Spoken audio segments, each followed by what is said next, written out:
저 문재인 각시입니다. 다시 돌아온 호남 특보 얘기입니다. 글쎄요, 퍼스트레이디의 정치가 본격화되는 걸까요? 이 문 대통령 취임 후 처음으로 김정숙 여사가 광주를 찾았습니다. 그 화면 같이 만나보시죠. 이주변에서 죄송해요. 네, 아니요.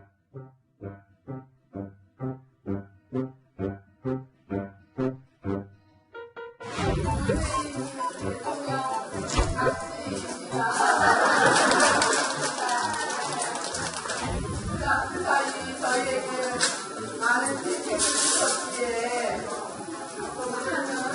저희들도 노력하고 그것으로 제가 마음을 내면서 또 저희에게 마음을 내어주셔서 대통령이 될 수 있었습니다. 너무너무 감사하고요. 많이 도와주십시오.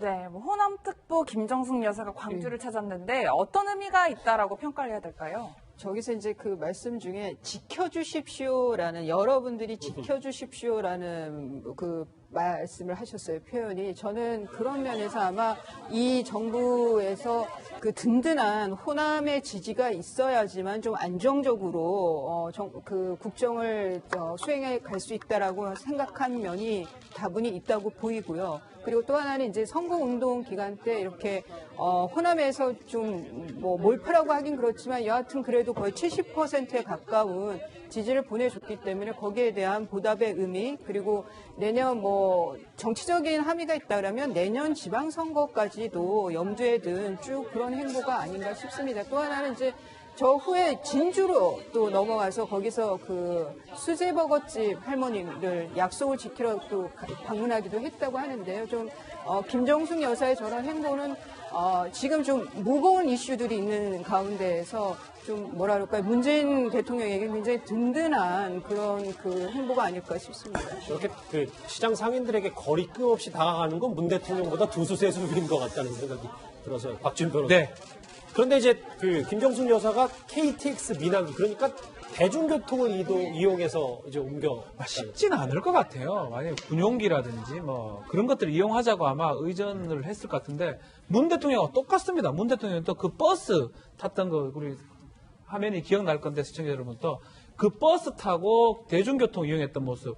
그러니까 저런 어떤 스킨십 행보 자체가 이전에 퍼스트 레이디 같은 경우는 뭐 재단이라든지 사업을 통해서 어떤 본인의 어떤 모습을 보였다면 정반대 이미지 같아요.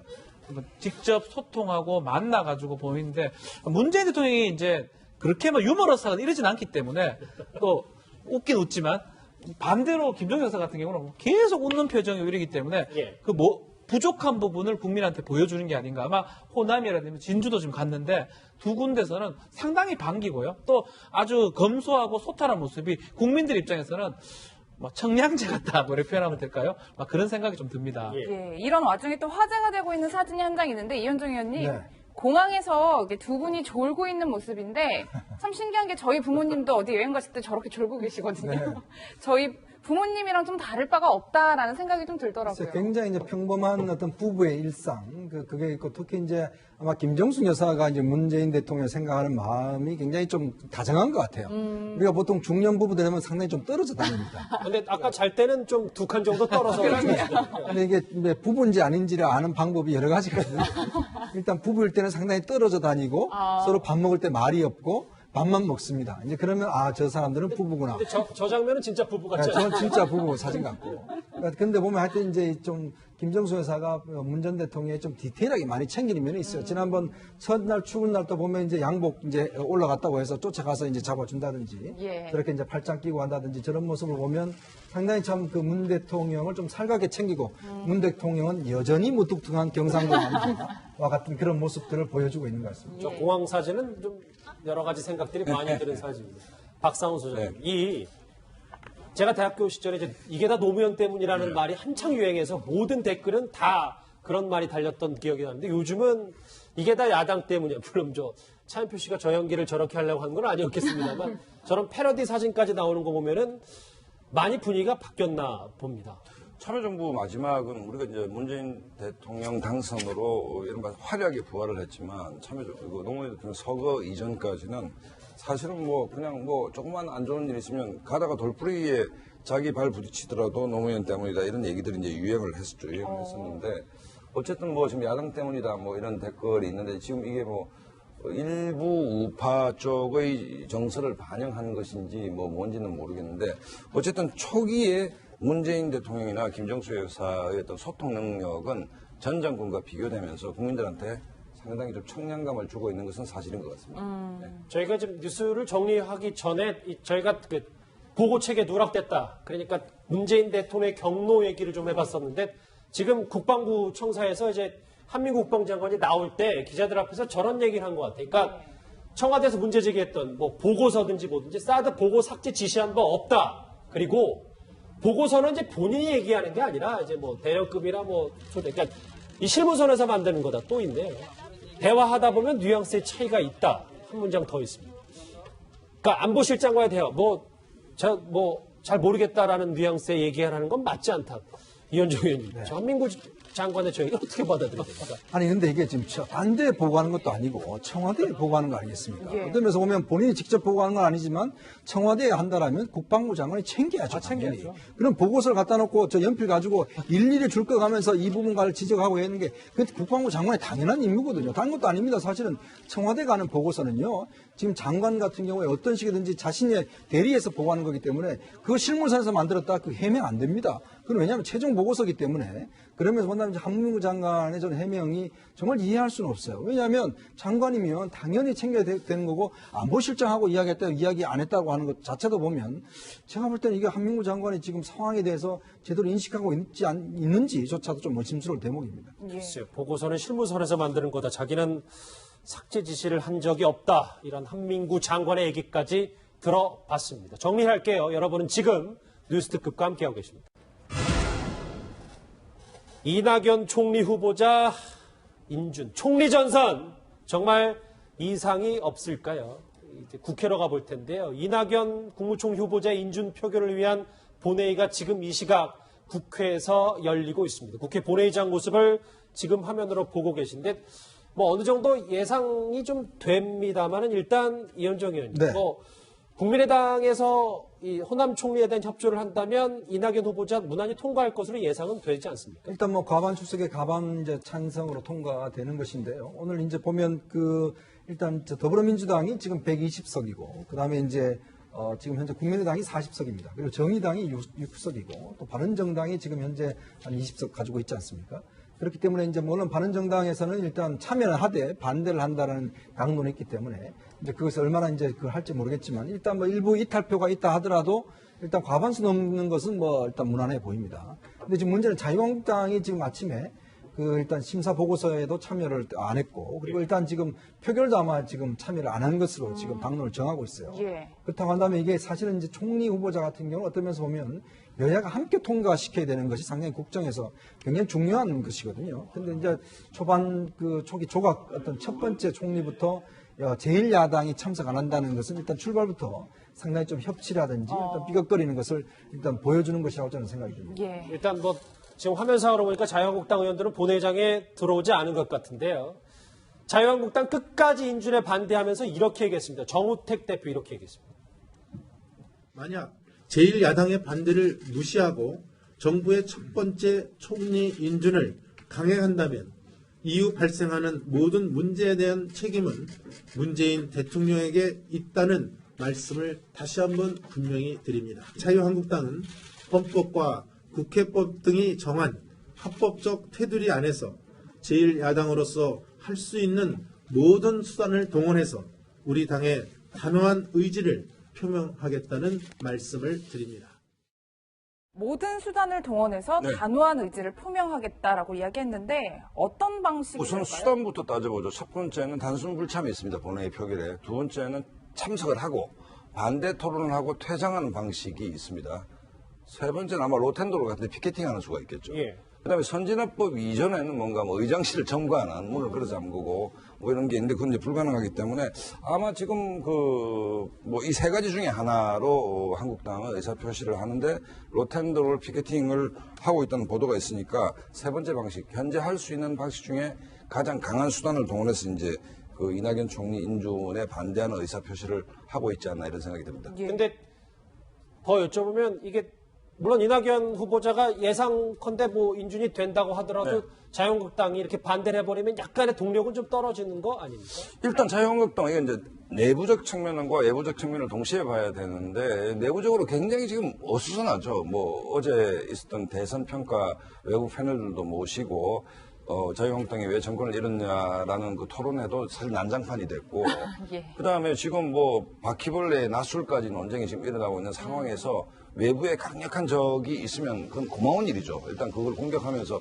내부에 있는 여러 가지 모습들을 조금 이렇게 노출시키지 않을 수 있기 때문에 각 내부 사정이 자유한국당 굉장히 어수선합니다. 또 하나는 뭐냐면 이 이낙연 후보자에 대해서 강하게 이제 태클을 걸면 또 다가오는 문제가 있지 않습니까? 예를 들어서 강경화 외교부 장관 후보자라든지 김상조 공정거래위원장 후보에 대해서 본격적으로 일단 이 저지선을 확보하기 위한 어떤 명분 축적도 좀 있는 것 같고 어쨌든 자유한국당 입장에서는 대선 패배 이후에 정신을 차릴 수가 없는 국면에서 총리 청문회를 거치면서 조금 이렇게 내부 문제를 좀 수습하는 어떤 그 정치적인 고리로 활용하고 있는 게 아닌가 뭐 이런 느낌도 있습니다. 그러니까 뭐 자유한국당 의원들은 오전부터 불참을 선언했고 지금은 저 국회 본회의장 밖에 로텐도어에서 잠시 뒤에 뭐 사진도 잠깐 공개가 됐겠지만 말씀하셨던 것처럼 피켓 시위로 이 총리 인준에 이제 반발을 하고 있습니다. 현장 모습은 저희가 들어오는 대로 다시 보도록 하고 아까 지금 뭐 이낙연 후보자 얘기만 할 게 아니라 김상조 후보자 얘기도 잠깐 나왔는데 이수희 변호사. 예. 오늘 또 다른 의혹이 나온 게 보니까 이 부인이 어제 월급쟁이 학원장을 했었다 뭐 이런 얘기를 했었는데 소득세를 소득 영원, 소득 신고를 전혀 하지 않았어요. 이건 어떻게 된 겁니까?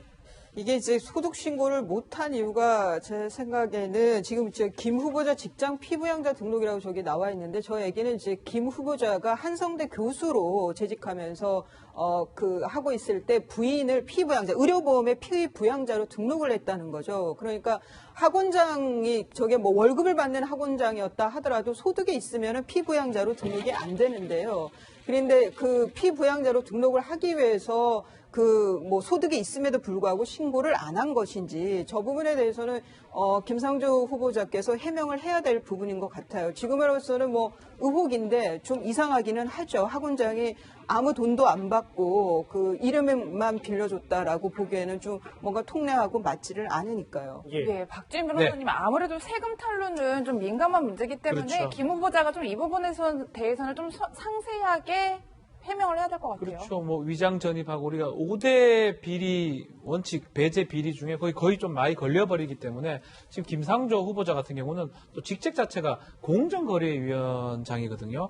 또 시민운동을 많이 했던 분이기 때문에 조금 더 뭐 높은 도덕성을 요구한다. 이게 표현이 맞는지는 모르겠지만 결국은 청문회 과정을 통해서 청문위원들, 국회의원들한테 납득할 만한 해명이 돼야 될 것 같고 마찬가지로 국민들한테도 납득할 수 있는 그런 부분이 돼야지만이 청문회 과정을 무사히 통과할 수 있다. 다만 상당히 좀 난항을 겪을 것이다 이렇게 보입니다. 학원장 아내가 어떻게 소득이 영원이 될 수 있느냐 여러 가지 의혹에 대해서 오늘 또 취재진이 김상조 후보자에게 갔는데요. 오늘 어떤 말을 했는지 목소리 들어보시죠.